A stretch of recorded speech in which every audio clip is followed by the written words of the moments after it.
Hello and welcome back to another episode of Take Two's Raw Talks. For today's episode, we're going to be asking some tough questions. So, for the first question that I'll be asking to you all is: do marks matter? Okay, so I don't know. I don't know because I am still fighting for marks. Still in the education system, very much in the education system, fighting for marks with my peers. तो अभी पता नहीं है, आगे जाके पता चलेगा कैसा है, रियलिटी क्या है, क्योंकि अभी तक तो हमको यही सिखाया ना कि मार्क्स ज़्यादा आएंगे तो ही अच्छा होगा. तो आई डोंट नो. मार्क्स 12th तक तो मुझे मतलब I still believe they do matter because एक बार तो they help me getting a good college and they help me in my self confidence in a certain way.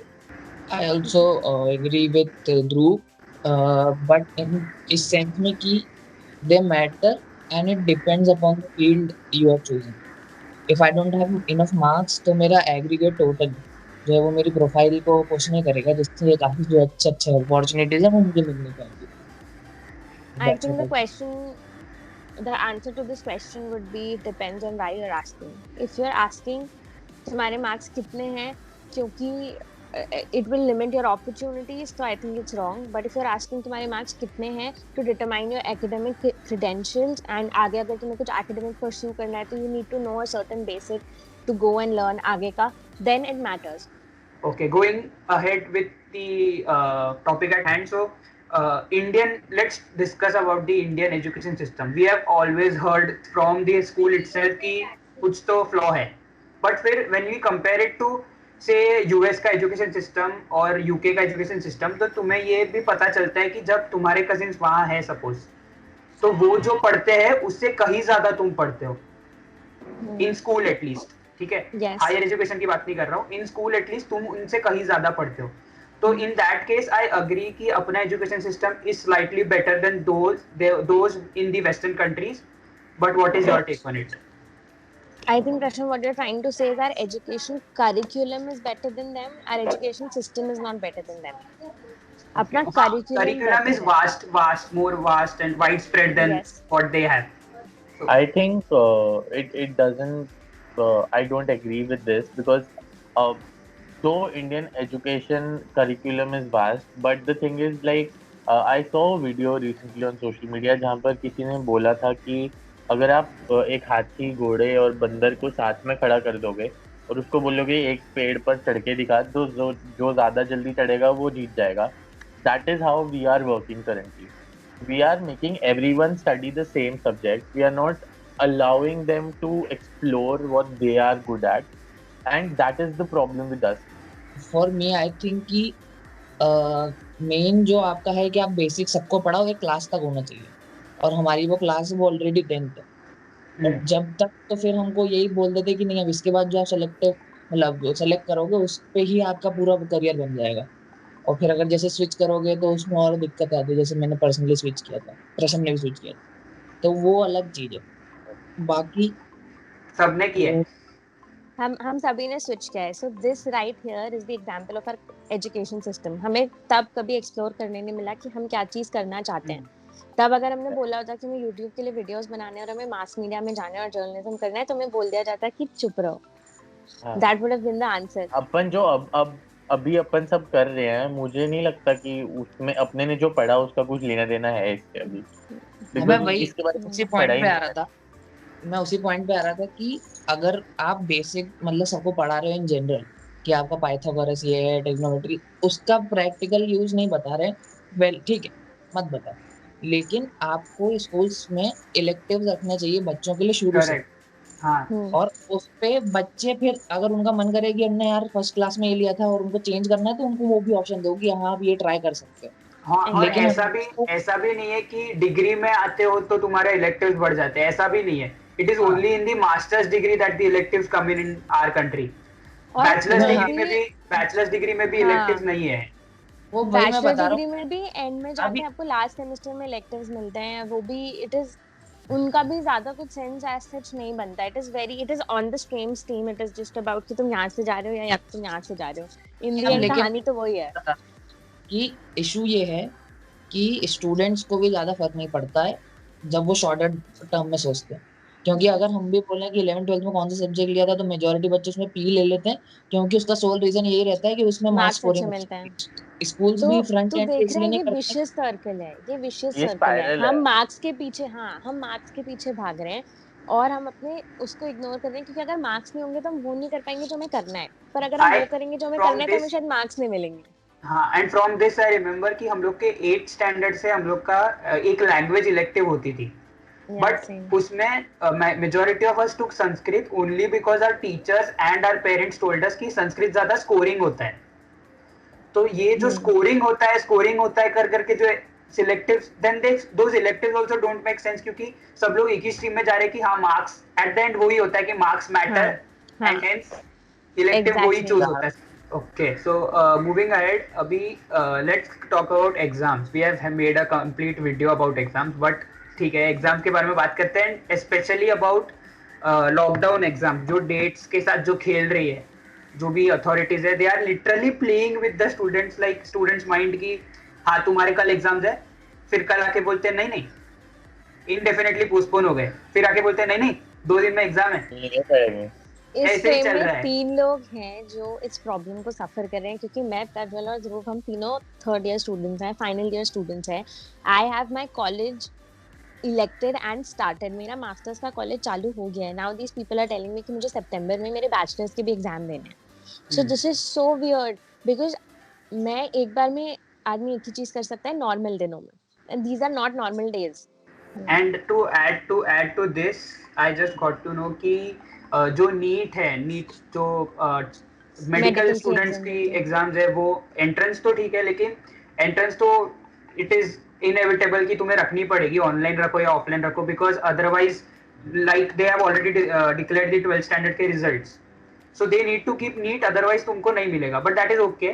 But what I'm saying is कि जो लोग already bachelors degree कर रहे हैं pursue in medical field, उनकी exams होने वाली है इन अगस्त एंड और सितंबर, एंड द प्रॉब्लम इज कि those final year students have volunteered to be the health care workers in this covid situation, और अब उनको उधर से निकाल के those people who have become your workforce to work as the healthcare workers, they are again forced to go back to their books and study, so that is also affecting, this तो वो is, भी नहीं और सोचा है किसी।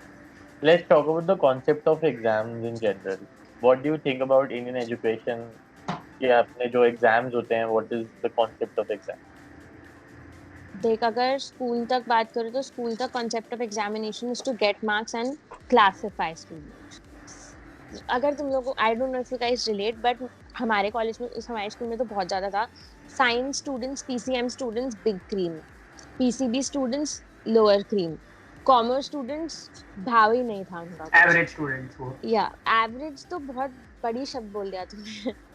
और humanities वगैरह तो रखते ही नहीं थे, मेरा स्कूल तो रखते ही नहीं थे humanities. So that is the concept कि अगर तुम्हारे अच्छे मार्क्स आते हैं तो ही तुम साइंस ले सकते हो।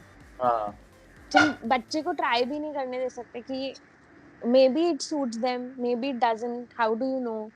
I kind of don't relate to this क्योंकि ये मेरे साथ नहीं हुआ है, like you have that habit कि पहले ऐसा बोला जाता था और वो तुमने सुना है बचपन से, ठीक है। आई हैव हर्ड कि जो अच्छे बच्चे हैं, मतलब जो ज्यादा मार्क्स वाले वो साइंस लेते हैं, बीच वाले जो होते हैं, जो मिडल लेयर होता है वो कॉमर्स लेता है, और जो फिर बच जाते हैं वो आर्ट्स लेते हैं। But as such after 10th I haven't heard any of the teachers और any of the authorities, so to call, in the education field coming and telling someone कि तेरे तो इतने मार्क्स आ गए, तू आर्ट्स कैसे ले रही है, आर्ट्स क्यों ले रही है, साइंस लेना चाहिए तुझे। तो this I haven't heard, so maybe things are changing, I don't know, it might take time. मेरे स्कूल में तो कैसे होता था, अगर आपका 10th का रिजल्ट आने के बाद एक सिलेक्शन डे होता था, ठीक है, लेजिट सिलेक्शन डे होता था। So you go with your report card, तुम्हारे प्रिंसिपल बैठी रहेगी, साइंस की एक टीचर रहेगी, कॉमर्स की एक टीचर रहेगी, और मतलब बायो की एक टीचर रहेगी, and then you go and then you show your marks में what subject do you want. I want bio. Will you be able to manage, तुम्हारे तो इसमें थोड़े से कम है बायो में, तुम्हारे मैथ्स में अच्छे हैं तो मैथ्स ले लो। और मेरी एक फ्रेंड है, she got a little less marks in maths और उसको पीसीएम लेना था, तो उसको बोला कि no sorry, art school can not give you that, she had to change school just to take maths. तो ये तुमने डर ही इतना क्रिएट कर दिया ना बच्चे के मन में, वो कहाँ से वो करना चाहेगा जो उसे करना है, करने नहीं दे रहे तुम। एक्चुअली पता मेरे हिसाब से अपन जैसे इलेक्टिव जो है वो हम 10th और 12th के बाद चूज करते हैं ना, तो क्या होना चाहिए, सब्जेक्ट एक्चुअली चूज करने के पहले 1 या 2 महीने का ब्रीफ होना चाहिए कि अब तो if you can हमारे handle स्कूल में ऑप्शन था, पता है, कि जैसे अपना नया सेशन स्टार्ट होता था अप्रैल मई के अराउंड होता था ना, क्योंकि मई से इधर राजस्थान में मई जून की समर वेकेशन होती थी। तो हमारा अप्रैल में नया सेशन स्टार्ट हुआ, तो they use to give time till September, कि तुम सितंबर का फर्स्ट टर्म एग्जामिनेशन होते हैं जो हाफ ईयरली बोलते हैं जिसको, कि उस एग्जाम्स तक तुम किसी भी स्ट्रीम में जाओ, तुम्हें जो एक्सप्लोर करना है कर लो, सितंबर तक फाइनल डिसीजन बताओ कि तुम्हें अपनी स्ट्रीम चेंज करनी है या नहीं। तो सितंबर तक वो पढ़ लेते थे, उनको आइडिया मिल जाता था। तो मेरे बहुत सारे फ्रेंड्स थे जो सितंबर तक साइंस पढ़ के फिर कॉमर्स में आए थे, बिकॉज उनको नहीं सेट आया था नहीं तो फिजिक्स। इस मॉडल में हमारे यहाँ एक ये और चीज ऑप्शन है ही नहीं कि होता। इस मॉडल में हाँ ये भी है कि हर जगह ऑप्शन नहीं है ये। और सेकंड, इस मॉडल में ये है कि सितंबर तक जो आपको सब्जेक्ट पढ़ाए अगर आपको बहुत अच्छे लग गए तो फिर आप कंटिन्यू कर लिया, और फिर पता चला कि सितंबर के बाद जो सब्जेक्ट पढ़ा रहे हैं उसमें एकदम उल्टा या opposite. But still I think this is the best education system can do कि तुम इतना हाँ टाइम कि तो दे तुम्हें रहे हो। हाँ And talking about the flaws in our education system, there is one very big flaw that Prajwal just briefly explained कि 10th तक तुम जो पढ़ते हो ना, that is level 1. तुम 10th के बाद 11th 12th में especially in science field, because I have taken science field so I know more about it, कि maths का जो difference था, you take log, you take differentiation, you take integration, ये सब कहाँ कुछ भी नहीं है पता हमको 10th तक। एक मैं फ्लॉ बताता हूँ। ये प्रश्न तो बहुत अच्छे से प्रश्न श्वेता दोनों मतलब इतना उससे रिलेट कर जाएंगे सारे स्टूडेंट्स। हमारे यहाँ ऐसा है कि सब्जेक्ट की इम्पोर्टेंस इज डायरेक्टली प्रोपोर्शनल कि वो कहाँ का आएगा और कितना आएगा। इनऑर्गेनिक केमिस्ट्री भाई ये एक्सेप्शनल है, पूरा छोड़ दे। हाँ तो इनऑर्गेनिक पढ़ के मत जा, तो भी तुझे मिल जाएगा आईआईटी, ऐसा उसमें बोलते थे। हाँ सो कॉन्सेप्ट तो कहीं पे है ही नहीं। It is about how many marks you can score. How can you milk a chapter and get marks out of it? One thing that I wanted to point out is कि can you believe it कि JEE जैसा exam जो इतना prestigious माना जाता है, but all the teachers around the country already have कि हर chapter में से कितने क्वेश्चन आने वाले हैं in the JEE mains exam. So the main issue is ये हर across every part of the world है ये, शायद नहीं इंडिया में तो मेजरली है ही। और आई वाज लकी इनफ कि मुझे एक आदमी ने बोल दिया था 8th क्लास में, it was my big brother. तो मुझे ये चीज बोली गई थी कि व्हेन समवन आस्क्स यू कि तुमको क्या करना है लाइफ में, always tell about the profession या इन जनरल तुम लोग को प्रोफाइल क्या पसंद है। What we used to do is क्या करना है, हमको तो आईआईटी करना है। IIT not profession. तो एक और जो प्रॉब्लम है जो बहुत ज्यादा एविडेंट है और बहुत ज्यादा बड़ी प्रॉब्लम लगती है मुझे, दैट इज कि हमारे सब्जेक्ट बहुत ऑब्सोलीट है। मैं जो मतलब 15 साल पहले मेरी बहन ने पढ़ा था वो आज के बच्चे भी पढ़ रहे हैं। इंग्लिश की सेम बुक्स लग रही है एनसीईआरटी की, मतलब अब सिलेबस में कुछ चेंज नहीं कर रहे हो। तो ये तो इतनी बड़ी प्रॉब्लम लगती है मुझे। इसीलिए भी है क्योंकि बुक्स अगर तुम चेंज कर भी लोगे तो जो सेट ऑफ क्वेश्चंस जो ऑलरेडी प्रीसेट है वो वही आ रहे हैं। एक डंडे पे बकरी बांध दी, उसको घुमाए जा रहे, वो सभी को थी वो बकरी, वो चेंज नहीं हो रही बकरी। तो अगर वो बकरी चेंज नहीं हो रही है तो वो चारा चेंज करके क्या करेगी। When you counter this argument तो क्या सुनने मिलता है कि कंसेप्ट तो वही है ना, बुक बदल देंगे, अपडेट कर देंगे, कंसेप्ट तो वही है। देखो बहुत सिंपल सी चीज है, जैसे मतलब हमारे जो एचओडी थे अभी बैचलर्स में, हमारे जो एचओडी थे, जो भी है सब है सही है, पर जब भी वो हमें कोई कॉन्सेप्ट पढ़ाते थे ना, वो हमें उसका लेटेस्ट एप्लीकेशन कभी कभी उस कॉन्सेप्ट का बताते थे कि पता है ये चीज अभी इस केस में यूज हुई थी। ऑनलाइन आपके तब प्लेटफॉर्म्स हैं जो बायजूस और ये सभी क्यों चल रहे हैं, क्योंकि उनने अप्रोच चेंज करी, कॉन्सेप्ट इवन तो वही है, अप्रोच उन्होंने मेथड्स उन्होंने चेंज की। हाँ, thank you so much for joining us for today's Raw Talk. I don't know if we asked those tough questions, but we did come to some conclusions. Thank you for watching.